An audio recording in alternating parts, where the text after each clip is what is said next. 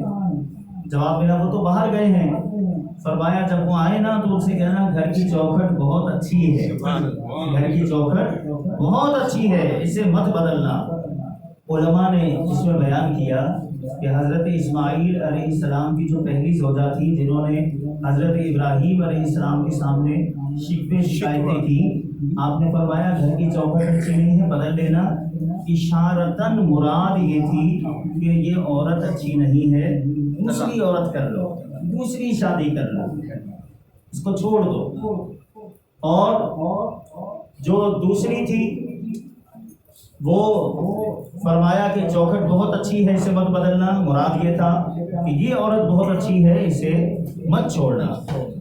اب آپ اور ہم اس بات پر غور کریں کہ حضرت اسماعیل علیہ نبینا علیہ السلام ہیں، ظاہری طور پر ہیں کون؟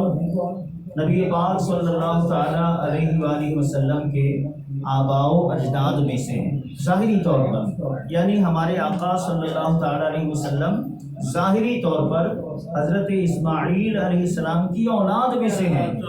تو آپ غور کیجئے کہ جو پہلی زوجہ تھی اسماعیل علیہ السلام کی، انہوں نے کیا کیا؟ ناشکری کی۔ نبی کی زوجیت میں ہونا یہ کم انعام ہے، بہت بڑا انعام ہے، لیکن ناشکری کی نا، اس ناشکری کی وجہ سے وہ کتنے بڑے انعام سے محروم ہو گئی۔ آپ سمجھ رہے ہیں میری بات کو؟ وہ انعام کون سا تھا؟ وہ انعام تھا حضور کی ماں بننے کا۔ سبحان اللہ۔ اگر وہ عورت ناشکری نہ کرتی تو حضرت اسماعیل کی زوجہ رہتی، اور زوجہ رہتی تو حضرت اسماعیل کی اولاد میں حضور پیدا ہوئے، تو اس عورت کو حضور کی ماں بننے کا شرف مل جاتا۔ ناشکری کی اتنے بڑے انعام سے محروم کر دی گئی۔ اس لیے قرآن نے فرمایا لَإِن شَكَرْتُمْ لَأَزِيدَنَّكُمْ، اللہ فرماتا ہے اگر تم شکر کرو گے میں تمہیں اور دوں گا، تمہاری نعمتیں اور بڑھا دوں گا۔ اور ناشکری ایسی چیز ہے کہ ناشکری زوال نعمت کا سبب بن جاتی ہے۔ انسان کے پاس جو نعمت ہوتی ہے ناشکری کی وجہ سے وہ چھن جاتی ہے، ضائع ہو جاتی ہے۔ آپ نے شاید بلم بن باورا کا نام سنا ہو، تفاسیر کے اندر اس کا ذکر ہے۔ بنی اسرائیل میں وہ شخص تھا جو مستجاب الدعوات تھا۔ مستجاب الدعوات کا مطلب ایسا شخص جس کی دعائیں کبھی رد نہ ہو، ہر حال میں قبول۔ ہم چاہتے ہیں کہ مولانا صاحب دعا کر دیں میرا مسئلہ حل ہو جائے، ہم دعا کروا لیتے ہیں، کبھی قبولیت کے آثار ظاہر ہو جاتے ہیں اور کبھی نہیں بھی ہوتے، لیکن ہمارے دل کو ایک تسلی ہو جاتی ہے کہ ہم نے امام صاحب سے بھی دعا کروائی، اور اگر دعا قبول ہو جائے تو پھر تو ہم امام صاحب کو کندھوں میں اٹھا لیں گے، کرے واہ بھائی امام صاحب نے دعا مانگی اور ہمارا مسئلہ حل ہو گیا، ہے نا؟ اچھا، اب یہاں ایک بات ذہن نشین کر لیں کہ دعا جو ہے نا ہر حال میں قبول ہی ہے۔ مسلمان کی دعا ہر حال میں قبول ہے۔ ہاں یہ ایک الگ بات ہے کہ ہم نے جو مانگا کبھی ایسا ہوا کہ وہ ہی مل گیا، اور کبھی ایسا بھی ہوتا ہے کہ ہم مانگ رہے ہیں لیکن وہ ہمارے حق میں بہتر نہیں ہوتا۔ اللہ چونکہ ہماری ماؤں سے زیادہ ہم پر مہربان ہے تو پھر وہ ہمیں وہ چیز نہیں دیتا، بلکہ ہماری دعا کو آخرت کے لیے ذخیرہ کر دیتا ہے۔ اور جب بندہ مومن قیامت کے دن اپنی ان دعاؤں کا اجر دیکھے گا نا جو دنیا میں بظاہر قبول نہ ہوئی تھی، تو تمنا کرے گا کہ کاش دنیا میں میری کوئی دعا قبول نہ ہو، سبحان اللہ، سب کا اجر یہیں پہ مل جائے، لیکن دعا قبول ہے۔ ہاں یہ ایک الگ بات ہے کہ قبولیت کا اثر بعض اوقات جلدی ظاہر ہوتا ہے، بعض اوقات دیر سے ظاہر ہوتا ہے۔ حضرت موسیٰ کلیم اللہ علیہ نبینا علیہ السلام جب فرعون سے تنگ آ گئے نا، بہت ستایا اس نے حضرت موسیٰ علیہ السلام، جب آپ تنگ آ گئے نا تو آپ نے دعا کی اللہ اس کو غرق کر دے، اس نے بہت تنگ کیا مجھے، بہت ستایا، بہت نافرمانی کرتا ہے، بنی اسرائیل کو بار بار گمراہ کرتا ہے، بار بار سیدھے رستے سے ان کو ہٹا دیتا ہے، یا اللہ اس کو غرق کر دے۔ نبی کی دعا قبول ہے نا؟ حضرت موسیٰ علیہ السلام کی اس دعا کے 40 سال بعد فرعون دریا میں غرق ہوا، 40 سال بعد۔ تو ہمارے لیے اس میں درس ہے کہ ہم دعا مانگے نا تو ہمیں فرمایا دعا میں جلدی بچانے والے کی دعا قبول نہیں ہوتی۔ ہمارے اعمال بھی تو ہم اپنے اعمال پر بھی تو غور کرنا، ہم سوچتے ہیں کہ ہم دعا مانگیں اور یوں آمین کریں اور یوں دعا قبول ہو جائے، تو پھر ہم اپنے اعمال بھی تو ایسے کریں نا۔ ہماری نمازیں پوری نہیں، ہمارا کردار کیسا ہے، ہماری زبان پر گالیاں رہتی ہیں، جھوٹ رہتا ہے، ہم غیبتیں بھی کرتے ہیں، دل آزاریاں بھی کرتے ہیں، ہماری آنکھیں وہ دیکھتی ہیں جو نہیں دیکھنا چاہیے، ہمارے کان وہ سنتے ہیں جو نہیں سننا چاہیے، ہمارے قدم وہاں چلے جاتے ہیں جہاں نہیں جانا چاہیے، لیکن ہم چاہیں کہ ہم دعا کے لیے ہاتھ اٹھائیں تو بس فوراً ہماری دعا قبول ہو جائے۔ تو پھر اعلیٰ حضرت کی تعلیمات کا خلاصہ یہ ہے کہ اپنے اعمال بھی تو ایسے کرو نا کہ تم دعا مانگو اور تمہاری دعا فوراً قبول ہو جائے۔ تو خیر عرض میں یہ کر رہا تھا کہ بلم بن باورہ نامی ایک شخص تھا بنی اسرائیل میں، حضرت موسیٰ علیہ السلام کے دور میں، مستجاب الدعوات تھا، لوگ اس کے پاس دعائیں کروانے آتے تھے، دعا کرواتے تھے اور دعا قبول، ہر مسئلہ حل، اور اتنا پہنچا ہوا تھا کہ زمین پر بیٹھے بیٹھے لوح محفوظ پر نظر ڈال کے پڑھ لیا کرتا تھا کہ لوح محفوظ میں اس کے بارے میں کیا لکھا ہے، اتنا مستجاب الدعوات۔ لیکن انجام اس کا پتہ کیا ہوا؟ تفاسیر میں ہے کیا ہوا اس کا انجام، وہ کفر پر مرا، کفر پر، کافر ہو کر مرا۔ صحابہ کرام علیہ رضوان نے جب اس کا حال سنا تو حضور کی بارگاہ میں عرض کیا، یا رسول اللہ صلی اللہ تعالیٰ علیہ وآلہ وسلم، آخر وجہ کیا تھی؟ کیا وجہ تھی کہ بلم بن باورہ اتنا نیک، پرہیزگار، مستجاب الدعوات، لوح محفوظ جس کے پیش نظر، وہ مرا تو کافر ہو کر مر گیا، زبان اس کی لٹک گئی تھی باہر کتے کی طرح، اور وہ مر گیا برے حال میں۔ وجہ کیا ہوئی؟ فرمایا حدیث پاک میں نبی پاک علیہ الصلوۃ والسلام نے کہ اللہ نے اس کو اتنی نعمتیں دی نا، اتنی نعمتیں دی تھیں، لیکن اس نے کبھی اپنی زندگی میں اللہ کا شکر ادا نہیں کیا، اللہ کا شکر ادا نہیں کیا۔ آپ کے لیے، میرے لیے تو بہت ڈرنے کا مقام ہے، اللہ نے ہم کو کتنی نعمتوں سے نوازا، ہم گن سکتے ہیں؟ Uncountable, uncountable. یہ میں نہیں کہہ رہا، یہ قرآن کہہ رہا ہے، وَإِن تَعُدُّوا نِعْمَتَ اللَّهِ لَا تُحْصُوهَا۔ اگر تم اللہ کی نعمتیں گننا چاہو، شمار کرنا چاہو، تم شمار نہیں کر سکتے۔ اللہ نے اتنی نعمتیں تمہیں دی ہیں، جتنی نعمتیں اس نے دی اس کے مقابلے میں ہمارا شکر کتنا ہے، یہاں پر میں غور کریں۔ بزرگوں نے، صوفیہ نے تو ایسی ایسی مثالیں ہمارے لیے چھوڑی ہیں۔ ایک بزرگ لکھتے ہیں کہ شکر کرنا سیکھنا ہے نا تو ایک مرغی کو دیکھو اور شکر کرنا سیکھ لو۔ پوچھا حضور کیسے؟ مرغی سے شکر کرنا کیسے سیکھیں؟ فرمایا غور کرو ذرا، دیکھو کبھی وہ پانی پیتی ہے تو ایک قطرہ، ایک گھونٹ اس کا، مرغی کا جو ایک گھونٹ ہے، ایک قطرہ، وہ ایک گھونٹ پانی پیتی ہے نا، ایسے منہ پر اٹھاتی ہے، وہ منہ پر اٹھاتی ہے نا تو وہ اللہ کا شکر ادا کرتی ہے۔ ایک گھونٹ پانی پیتی ہے، منہ اٹھا کے شکر ادا کرتی ہے، ایک گھونٹ پانی پیتی ہے، منہ اٹھا کے شکر ادا کرتی ہے، اور جب پی لیتی ہے نا تو پاؤں مار کے باقی پانی گرا دیتی ہے۔ اس کو پتا ہے کہ جس نے ابھی پلایا وہی اگلی دفعہ بھی پلائے گا، جس نے ابھی پلایا ہے وہی اگلی دفعہ بھی پلائے گا۔ تو فرمایا تم ذرا غور کرو نا اپنی زندگی میں، پیدا ہونے سے لے کر آج تک تم کتنا پانی پی گئے، کتنا پی گئے ہوگے، کتنے گیلن ہے، کتنا گیلن پانی پی گئے ہوگے، کتنا گندم کھا گئے تم پیدا ہونے سے لے کر آج تک۔ کیا تم نے ایسا شکر ادا کیا اللہ کا کہ ہر نوالے کو اس کا شکر ادا کرتے ہو، ہر بھول کو اس کا شکر ادا کرتے ہو؟ تو شکر ادا کرنے کی عادت بنائی، ہر حال میں اللہ کا شکر ادا کرنے والا کبھی ناکام و نامراد نہیں رہتا۔ اللہ اسے بہت نوازتا ہے، اس کی نعمتوں میں اضافہ کرتا ہے، اس کے لیے بہت ساری خوشخبریاں قرآن نے بیان کی ہیں۔ اور پھر ہمارے لیے، آپ کے لیے تو جو سب سے بڑی نعمت ہے وہ دامن مصطفیٰ ہے، دامن مصطفیٰ صلی اللہ تعالیٰ علیہ وآلہ وسلم۔ اتنی بڑی نعمت ہے، اتنی بڑی نعمت ہے کہ تفسیر در منصور میں یہ منقول ہے کہ ایک مرتبہ سیدنا موسیٰ کلیم اللہ علیہ نبینا علیہ الصلوۃ والسلام نے تورات شریف کو کھولا تو اس میں ایک امت کا تذکرہ پایا جس کے 70 فضائل اللہ نے تورات میں بیان کیے تھے۔ جب حضرت موسیٰ علیہ السلام نے پڑھا تو آپ کو رشک آیا، یار یہ بھی اللہ کے بندے ہیں جن کی شانیں اللہ بیان کر رہا ہے، اللہ اللہ ہو کر، رب ہو کر، مالک اور خالق ہو کر اپنی مخلوق کی تعریف کر رہا ہے۔ تو اللہ کی بارگاہ میں عرض کیا کہ اللہ یہ امت تو مجھے دے دے، یہ کتنی فضیلت والی امت ہے، اس کی شان تو بیان کر رہا ہے، تو یا اللہ یہ امت مجھے دے دے۔ ارشاد ہوا اے میرے کلیم یہ امت میرے حبیب صلی اللہ تعالی علیہ وآلہ وسلم کی امت ہے۔ حضرت موسیٰ کلیم اللہ علی نبینا علیہ السلام نے جب یہ سنا تو اللہ کی بارگاہ میں عرض گزار ہوئے کہ یا اللہ پھر مجھ موسیٰ پر یہ کرم فرما، احسان فرما کہ مجھے اپنے حبیب کا امتی بنا۔ آپ کو اور مجھے تو بن مانگے اللہ نے انعام دے دیا ہے، بن مانگے اللہ نے ہم کو یہ انعام دے دیا ہے، تو ہم ہر حال میں اللہ کا شکر ادا کرتے ہیں۔ بعض اوقات دنیا میں آزمائشیں آتی ہیں، پریشانیاں آتی ہیں، تنگ دستی ہے، بے روزگاری ہے، بے اولادی ہے، گھر میں جھگڑے ہیں، لیکن کبھی نا شکری نہ کرے، یا اللہ تیرا شکر ہے، یا اللہ تیرا شکر ہے، یا اللہ تیرا شکر ہے۔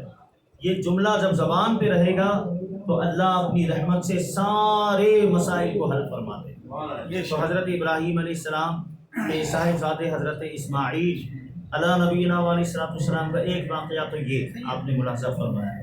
ایک واقعہ میں اور عرض کرتا ہوں جو ابھی آنے والے دنوں سے مناسبت رکھتا ہے۔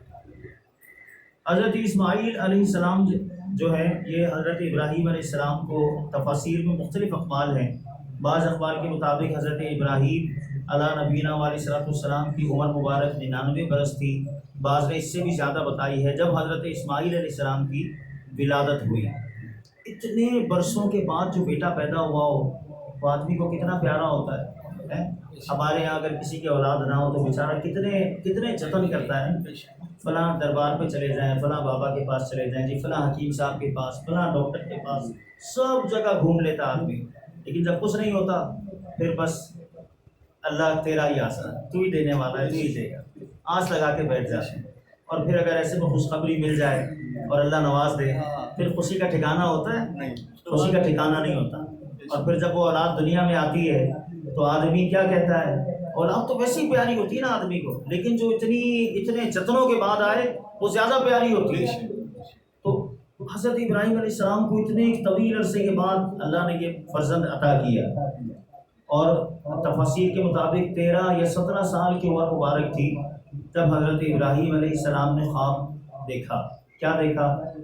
یا بنیا انی ارا فی المنام انی اذبحک، اے میرے بیٹے میں نے خواب میں دیکھا ہے کہ میں تجھے ذبح کر رہا ہوں، فانظر ماذا تری، تو اب تو بتا تیری کیا رائے ہے۔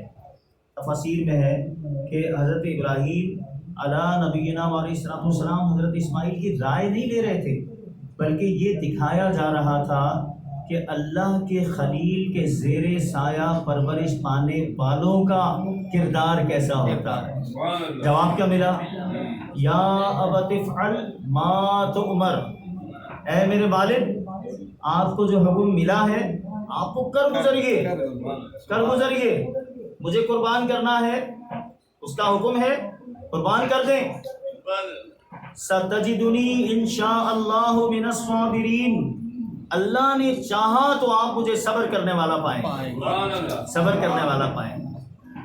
حضرت اسماعیل علیہ السلام کو تیار کر کے حضرت ابراہیم علیہ السلام آنکھوں میں سرما لگا کر، کپڑے پہنا کر اور گویا جنتی دولہا بنا کر جب گھر سے چلے تو شیطان حضرت ابراہیم علیہ السلام کے راستے میں آ گیا۔ اے ابراہیم کیا کرنے لگے ہو، کیا کرنے جا رہے ہو، تھوڑا سوچ تو لو، غور تو کر لو، کیا کرنے جا رہے ہو؟ حکم الہی ہے، اس کی تعمیل کرنے جا رہا ہوں۔ اگر اللہ نے حکم دینا ہوتا تو تمہیں وحی نہیں آ جاتی، غور تو کرو، کہیں ایسا نہ ہو کہ بعد میں پچھتاوا ہو، سوچ لو، غور کر لو۔ ایک بیٹا اتنا پیارا، اتنا من موہنا، اتنے برسوں بعد ملا اور تم ایک خواب کی بیس پر اس کو ذبح کرنے جا رہے ہو، کہیں پچھتاوا نہ ہو بعد میں۔ حضرت ابراہیم علیہ السلام نے کنکر اٹھائے، اس کو مارے، بنا کا مقام تھا، پتھر مارے، وہ چلا گیا، پھر دوبارہ آیا، پھر اسی طرح کی باتیں کی۔ ادھر حضرت اسماعیل کی والدہ کے پاس پہنچ گئے، بی بی صاحبہ آپ کو پتہ ہے ابراہیم اسماعیل کو کہاں لے کر گئے؟ وہ کہنے لگی والد ہیں اپنے بیٹے کو ساتھ لے کر گئے، جہاں بھی لے کر گئے، بیٹا باپ کے ساتھ گیا ہے تو کوئی غم نہیں ہے، کسی غیر کے ساتھ تو نہیں گیا نا، غیر کے ساتھ گیا ہو تو دل کو دھچکا رہتا ہے کہ پتہ نہیں خیال رکھے گا نہیں رکھے گا، لیکن جب بچہ اپنے باپ کے ساتھ ہے تو پھر ماں کو کوئی دھڑکا نہیں ہے، کوئی دھچکا نہیں ہے، وہ بے خوف اور مطمئن ہے کہ میرا بیٹا اپنے باپ کے ساتھ ہے، وہ جس کا خون ہے اسی کے ساتھ ہے۔ کہا نہیں آپ کو پتہ نہیں ہے، حضرت ابراہیم اس کو ذبح کرنے لے گئے ہیں۔ کہا کیا کبھی کوئی باپ اپنے بیٹے کو ذبح کرتا ہے؟ حضرت اسماعیل کی والدہ کہنے لگی، کہا ہاں نہیں کرتا، لیکن ابراہیم اس لیے کرنے جا رہے ہیں کہ ان کو اللہ نے حکم دیا ہے، اللہ نے حکم دیا ہے، اس لیے وہ ذبح کر دے گا، جاؤ روکو۔ حضرت اسماعیل کی والدہ نے جب یہ سنا تو کہنے لگی اگر اللہ نے حکم دیا ہے تو ایک اسماعیل کیا، اگر 1000 بیٹے ہوتے میں سب اللہ کی راہ میں قربان کر دیتے۔ مایوس ہو گیا یہاں سے، پھر آیا، پھر حضرت ابراہیم علیہ السلام کے پاس کیوں 3 مرتبہ آیا، 3 مرتبہ، اور تینوں مقامات پر حضرت ابراہیم نے اس کو پتھر مارے، اور یہ وہی تینوں مقامات ہیں جہاں آج حاجی شیطان کو کنکریاں مارے، حضرت ابراہیم کی یادگار ہے۔ پھر حضرت ابراہیم علیٰ نبینا علیہ السلام نے اسماعیل علیہ السلام کو ذبح کرنے کے لیے جب لٹایا تو حکم الہی سے جنت کا مینڈھا آیا، اور اسماعیل علیہ السلام کے فدیے میں اللہ نے اس مینڈھے کی قربانی قبول فرما لی، اور ابراہیم علیہ السلام کے بارے میں فرمایا قد صدقت الرؤیا کا ابراہیم، قرآن مجید کی آیت ہے کہ اے ابراہیم تم نے اپنا خواب سچ کر دکھایا۔ تو حضرت ابراہیم علیہ السلام کی بڑی شانیں ہیں، آپ اللہ کے خلیل ہیں، اللہ نے آپ کو بڑی شانوں سے نوازا ہے، اور یہ جو قربانی ہے یہ آپ ہی کی یادگار ہے، اور اب آپ کی یاد کے دن آنے والے ہیں، اور ہم نے چند ایک باتیں حضرت ابراہیم علیٰ نبینا علیہ السلام کی مبارک زندگی کے حوالے سے سنی۔ اللہ کریم جل مجدہ کی بارگاہ میں دعا کرتے ہیں کہ اللہ پاک ہمیں اپنے نبیوں کا، حضرت ابراہیم، حضرت اسماعیل علیہ السلام اور ہمارے پیارے نبی صلی اللہ تعالی علیہ وآلہ وسلم کا خصوصی فیضان نصیب فرمائے، اپنے نبیوں کی محبت عطا فرمائے، اپنے نبیوں کی غلامی عطا فرمائے، اپنے پیاروں کی محبت نصیب فرمائے، اور اللہ ہم سب کو ایمان پہ استقامت دے، ہمارا ایمان سلامت رکھے، آمین بجاہ النبی الامین صلی اللہ تعالی علیہ وآلہ وسلم۔ صلو علی الحبیب صلی اللہ تعالی علی محمد وعلی آلہ وصحبہ وبارک وسلم۔